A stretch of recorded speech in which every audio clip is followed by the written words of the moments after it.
Goera, the god of thunder, now formed an alliance with Tengte Kacha, the king of the elves, and a dwarf god named Maal. Both of them were scarcely 2 cubits in height. Yet they possessed supernatural powers. Guera and Tengte who had now rejoined him, set out in search of the Monster-Boar. And at length, they discovered it lying asleep, wallowed in deep mud at Ahnima Gruram Chinima Rang Sitram. Now, Guera decided that all the fighting should be done single-handed by himself. Tengte was assigned the task of stirring up the Monster-Boar from its noisy slumber. With a mighty blow of his axe on the beast's haunches, Tengte Kacha and Maal volunteered to pile up stones for Guera, so that he could put himself beyond danger during the oncoming struggle. Maal, accordingly, brought up huge hard stones from the subterranean region, for the stones of the terrestrial surface were not yet sufficiently hardened. Tengte Kacha piled up the stones thus brought up, in the meantime into 7 groups over an extensive area.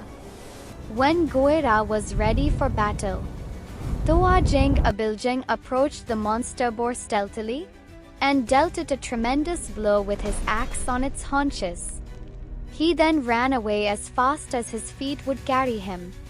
The huge beast, suddenly startled from its deep slumber, stood up as high as a mountain, yawned, and looked around absently, and then, spying Goera, furiously rushed at him, grunting and snorting thunderously. The young hero met the oncoming beast with a mighty rain of his fiery darts. At this, the beast turned and took to its heels.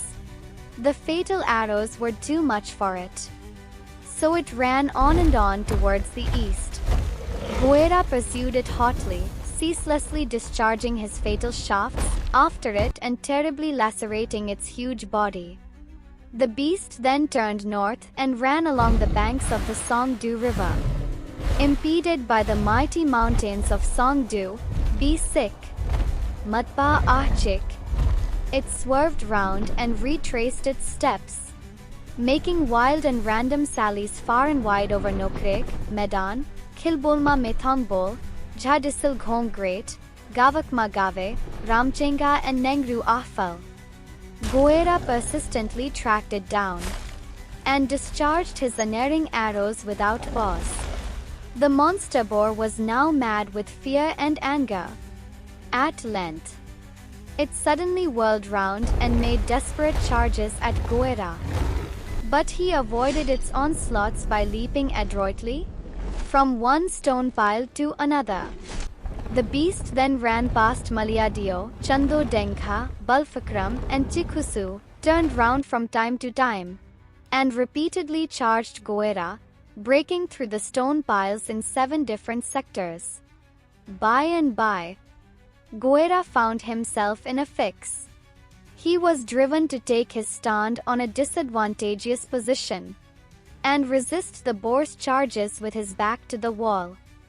Finally, as things began to worsen for the hero, and he was in great danger of being swallowed up by the monster, his maternal uncle Ahning Dhove Nagrak, Chining Dhove Nagrak, in the nick of time shot up his arrow from the subterranean region, right through the armpit of the Monster-Boar.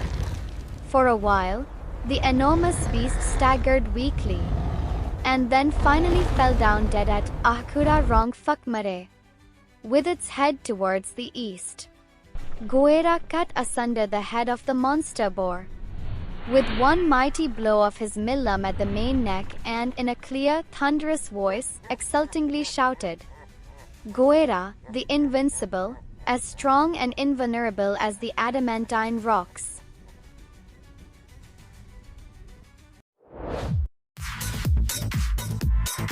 Thanks for watching. Please do like and subscribe to my channel.